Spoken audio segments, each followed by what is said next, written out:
in 1960, and I specialized in microwave warfare. Radar, obviously, which uses microwave, but they don't just teach you radar, they teach you all about microwaves and other uses. So I understood about microwave warfare and how it can damage people, how it can harm people. And when I finished with the Royal Navy, I was also a diver in the Royal Navy, and microwaves I used in underwater mines as booby traps. Which actually got me interested, because I was actually taking a bomb to pieces underwater, and it was too complicated. And I brought it to the surface, and my partner that was on the surface said, "Don't be an idiot, take it back down." He said, "If somebody's beaming you with microwaves, they'll go right through you, and as you open the casing, trigger a photoelectric cell, and it'll blow all of us up." And he said, "If it doesn't go through to the bomb, it'll aim it at your head and make you make a mistake." And that's really got me interested from that point, because I thought, well, how can microwaves going into your brain make you make a mistake? And I asked a lot of questions. I have a very curious brain. And the forces, they're very good at explaining things and telling you things. So I did that, and I also did a medical course while I was in to help me understand everything. And when I left, a small part of my job was to question captured agents, spies, terrorists, because microwaves then were used as weapons, as they are today. It is a perfect stealth weapon. And when governments don't like a group of people, for instance, the ladies who protest at Greenham Common in England about the American missile base they camped, they were microwaved. We microwaved Catholics in Northern Ireland to make them sick. It goes on all over the world. And it's a weapon that you don't know you're being targeted, because the dose is very, very low, which is actually more dangerous than a high dose. It's very, very low, and it may take a year or two, but you can cause neurological damage and cancers with low-level microwaves. So what we have here is an EMF detector, and what this does is measure magnetic, electric, and radio microwave frequencies. Essentially dangerous frequencies that are set off by electric devices that can cause sickness and disease, most especially like cancer. So we're going to measure a couple things in the kitchen. First thing we're going to measure is the microwave. So if we start the microwave, you can see here, just so you know how this works. At first, the magnetic is the most dangerous, so that's what we're going to check. So we set it to 0 to 3. When you get to 3, that's the red zone. That's considered the most dangerous. Anything that has magnetic range of past 3 is considered very dangerous. Once it gets to 3, you go to the top range, and that goes from 3 to 100.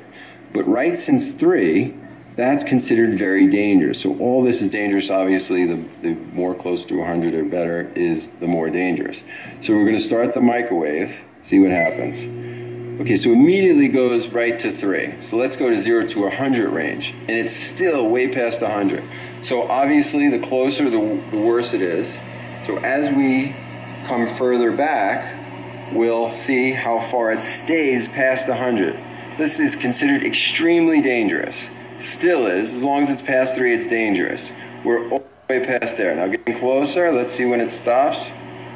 It's at 100. We're about 4.5 feet away right now. Immediately back to 0. With low-level microwaves. And you can make all your opponents sick. It's a perfect weapon for a government to use. So that was going on, and I gathered all the information about that from people who were captured from other countries to find out what technologies they had, what pulse frequencies they used. But as I stressed, it was only a small part of my work.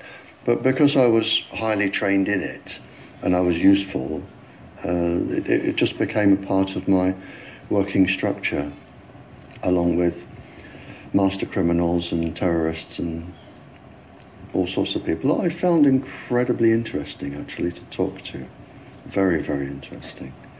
And then when I left there, I took a job teaching, and I taught advanced level physics, and I specialized in nuclear and atomic radiation, and again microwaves. And I've just always been in microwaves. And then it was a doctor. I went to see a doctor once, as most teachers do, with a sore throat. And he said, as most doctors do, it's viral, there's nothing I can do for you. And I was leaving. And he said, hang on, Barry, he said, you're a physicist? And I said, yeah. And he said, can you explain something?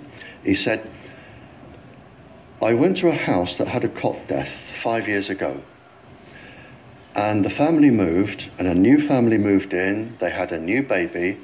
The cot was in exactly the same place, and there was another cot death. And he said, 5 years apart. And he said, there's a transmitter the other side of the child's bedroom wall. Could the transmitter cause the cot death? And I said, I don't know. I said, but I'll look into it.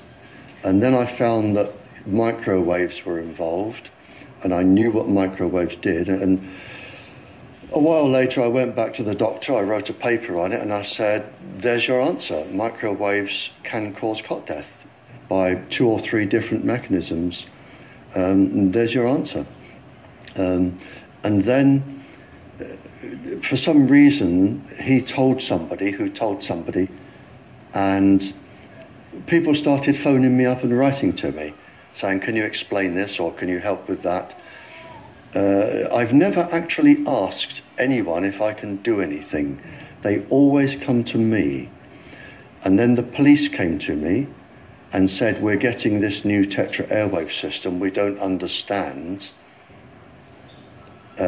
what's happening. Can you read all this scientific rubbish and just put it into Janet and John and tell us? And I said, of course I can.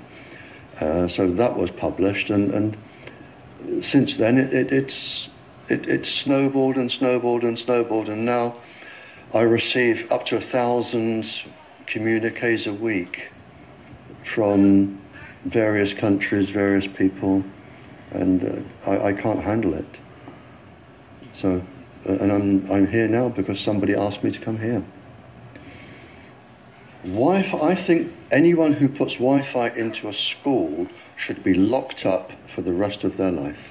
I really do. I think they're not fit to walk on the surface of this planet because they haven't looked at the research, and whatever incentive they have, it is not worth the genetic problems that parents are going to face with their children when they're born.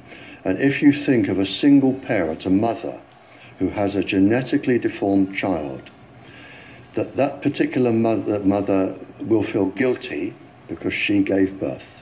She will feel guilty, and she will be worried every single second of every single day for her life. She will worry that the child won't marry. If the child can marry, she'll worry that the children will carry the disease, which they will. She will worry when she dies who will take care of them. So you are condemning both the family and the children to a lifetime of absolute hell. And this is already published. It is available to look up. It's what I call intentional ignorance. They are offered some sort of incentive, and they think, oh, this is going to be good, we'll have it. Now, the problem is, imagine you are a 15-year-old schoolgirl. All of the 400,000 eggs in your ovaries were with you at birth. They're not fully developed, but they're with you. They are 10 times more susceptible to radiation than all of the other DNA in the body. And scientists don't realize that. They don't read all of the papers as I do. So you have this highly susceptible genetic material which is going to make your children. And you are irradiating it because Wi-Fi's, they are transmitters as well as the routers, as well as the ones either side of you. They are all transmitting at this height through your ovaries. So you are risking the damage, the DNA damage of your child every time you sit down and you use Wi-Fi. And it's like saying, if I smoke a cigarette, which one will cause the damage? The answer is I don't know. It could be the one today. So you now have a child that has a probability of being genetically damaged. But the real damage is when that child grows up. You have genetic material in your ovaries which could be damaged. Now, the real problem comes, so you have a child that could be born genetically damaged, but the real problem comes when you become pregnant.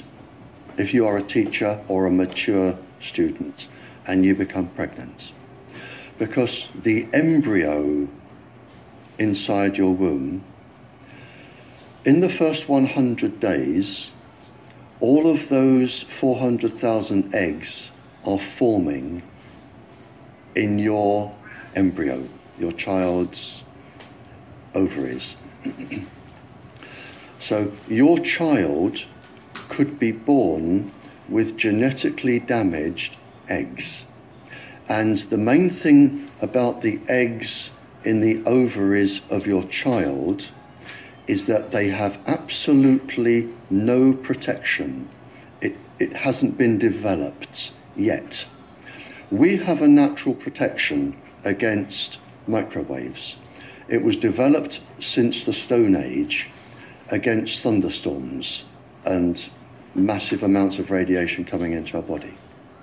But in your embryo, your uterus, in the fetus, where your child is developing for the first 100 days, in the ovaries, the eggs do not have that protection. So they are at maximum risk from radiation. And for the first month or so, you wouldn't even know you were pregnant. You wouldn't even be taking precautions. That is the main danger area. So you give birth to a daughter, but her ovaries are now contaminated. She may be normal, she may be genetically damaged, but her ovaries are at the most risk. So when your daughter grows up and she becomes pregnant and has a baby, this is where one of these eggs will be fertilized and come out. So the real damage here is your grandchildren. That is where it is going to show most. And we already see this in animals that have reproductive cycles of a year or 2 years or 3 years. We're already seeing this, and it has been published by veterinary schools and vets and scientists, so we know this happens. And it's also been documented in the Cold War, when women were deliberately microwaved. So we know it does happen. The documents are there. And what you're risking by putting Wi-Fi into schools is the future generations of all of these girls. But it gets worse, because this particular DNA, the mitochondrial DNA inside you, and the DNA inside you, the mitochondrial DNA, you can trace unchanged to your mother, her mother, her mother, right the way back to the beginning of the human race in Africa, the Stone Age. You can trace your ancestors, if you could, right back to the very first lady. It is unchanged, the mitochondria. And that is being unchanged in your children. which means if you damage it, your child could be genetically damaged, then her child, and her child, and her child, forever. You are condemning the future generations of every single child until there are no more lines left in the female in your family. You must stop. A female must stop producing children for this to stop. So when you put Wi-Fi in schools, what you're saying is, for the sake of a little bit of money that saves getting a workman in to drill holes through the walls to feed cable, because it's cheaper, we're just going to put Wi-Fi in, but you can have genetically damaged children for the rest of your family's career. That's what we're saying. So that's how dangerous the microwave. So in addition to taking all the vitamins and nutrients and radiating your food, the microwave, just standing within about 4.5 to 5 feet of it, is dangerous for you because of all the magnetic rays that it has. Now, let's go see some other things in the kitchen. So we're going to leave the range on 0 to 100 just to see. This is a refrigerator. So we have a new one and an old one. We're going to see what happens. So putting against it, it's right at the danger line. It's right at 3. The freezer gets a little bit worse. Now we have an old one here, and it goes way up. So you can see the older models have a lot more magnetic frequencies. Now what's the point of knowing this about your refrigerator? Well, I want to show you something in the back. So if you go to the back of your refrigerator and you look, what happens is it immediately goes all the way up past 100, just like the microwave. Now what's the importance of knowing this? Is where your refrigerator is located based on what's behind it is what's very important. So if we have this refrigerator right up against this wall, and our bedroom with our bed is right against the other side, then we're going to be having this magnetic frequency going right into our head while we're sleeping. Other things you want to avoid are, this is a standard Mac laptop computer. So we put this on top, and as you can see, we're still in the 0 to 100 range. It immediately goes way off the charts past 100. Now what does that mean to you? These are something that people keep on their lap. So we look here, going back. As soon as I get within a couple inches of it, it goes way off the chart. Now remember, 3 is what's dangerous. We're all the way up past 100 when I touch it. So what does that mean? You don't want to put a laptop on your lap. That's why Apple is no longer calling these laptops. They're calling them personal computers. Because when you put this on the lap, you're having it right on top of your reproductive organs. Really bad place to do that.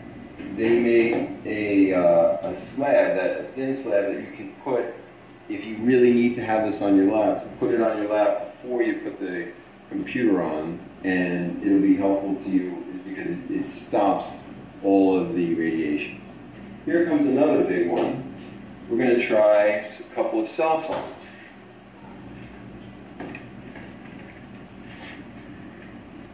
So this is a Apple iPhone 5. We're still on the 0 to 100 range. We just made a phone call, and look how bad it goes up. That's the back side, and of course the front side just as bad. Now the phone call just stopped, and let's see what happens.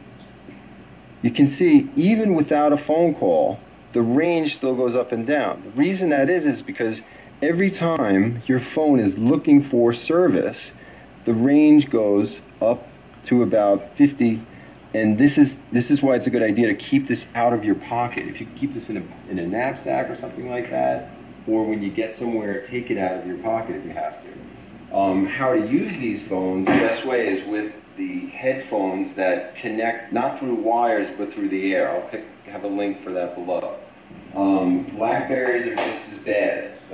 As soon as I make a phone call with this, you'll see it goes directly to 100. So we're on the 0 to 100 range. BlackBerry's making a phone call. It's stuck past 100. That's the back of the phone and the front of the phone where you talk. Both of them terrible. You can see as I go away, it goes down. But that far, it's still up. That's while making a phone call. Now, without any phone call, You can see it, the range is still detecting. Look at that. It's at 10 to 15. This is what you get when you keep the phone in your pocket. One other place that this magnetic range goes way past 100 is when you're on a plane. So one of the ways to help you with that is by taking what's called astaxanthin. This is one of my favorites. This is something that I take every day anyway. It helps with radiation from the sun as well. The normal dose Dr. Mercola recommends is 4 to 12 milligrams. So I take one a day, but when I'm going on a plane, I take 3 of them, which gives you 12 milligrams. There's a lot more protection. But I tried this when I'm on a plane, and in the 0 to 100 range, it is immediately pinned and for the entire flight. And that's based on being closer to the sun while you're in a big giant metal box, essentially. There's so much radiation that comes there. And if you look, you can do a Google search. Unfortunately, the people that work in airlines, whether it be pilots or flight attendants, they have a lot of problems with skin cancer, and that's exactly why. So one of the things you can take if you have no choice but to fly, and especially during the day, is astaxanthin, like I suggest. And I never go, I always opt out of the big X-ray machine, not the standard X-ray machine I'll go through, but the one that is the more powerful one. I always opt out of that one. So I hope this is helpful to you, and you think about this throughout your day, ways to avoid getting sick or lowering your immunity or getting terrible diseases like cancer. And more on this kind of thing can be found at my website, theartofunity.com. Good luck.